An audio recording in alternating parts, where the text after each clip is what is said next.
Na mheshimiwa, tumeona sasa hivi rais amekuwa anachukua watu kutoka upinzani na kuwapa nafasi katika serikali yake. Kwa kweli limekaaje? Na hao sio wapinzani. Hao sio wapinzani. Hawajai kuwa wapinzani. Hao walianzishwa kwa ajili ya kuua upinzani. Imeshindikana. Sasa wanazawadiwa. ACT na Anna Mughwira walikuwa wakabiliane na Lowassa, sio wakabiliane na CCM. Walipata kura 90,000 ngapi, sasa kufika hata 100,000. Sasa huu ukuu wa mkoa huu ni zawadi tu. Ukatibu mkuu wa Kitila Mkumbo wanawazawadia watu wao. Hawa sio wapinzani. Serikali ya Chama cha Mapinduzi haijawahi kuwa na shida na ACT, haijawahi kuwa na shida na Anna Mughwira, haijawahi kuwa na shida na Kitila Mkumbo, haijawahi kuwa na shida na hao wanaojiita wapinzani yeyote.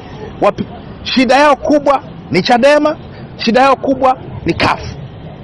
Hao ndio wapinzani. Wengine wote hawa ni wana CCM. Wengine wamevaa gwanda hili, wengine wamevaa gwanda lile, wengine wamefanya hivi, wanajiita hivi, wanajiita, wote ni wana CCM. Wanafanya kazi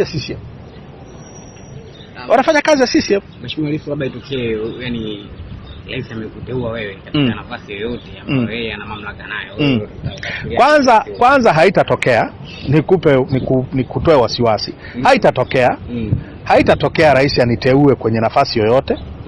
Na pili hata akifanya hivyo, tamwambia mheshimiwa, mimi napinga mfumo uliokuweka madarakani. Nataka katiba mpya. Tunataka tutengeneze nchi upya. Unamwambia usiwe ndani ya serikali ama kabla nitaingiaje? Sinakwambia kwanza hawezi, na pili akijaribu tamwambia wazi kwamba kama unataka nitumikie nchi hii, tubadilishe katiba, tuweke nchi sawa kwenye misingi sawa. Lakini mimi siwezi nikatumikia utawala wa kidikteta kwa nafasi yoyote ile. Ni mpinzani. Ndio maana niko mahakamani kila siku. Kwa hivyo wanaopewa hizo nafasi sio wapinzani, nimesema. Sio wapinzani. Ni watu wanatumiwa tu. Wanatumiwa kuua upinzani. Hawataweza.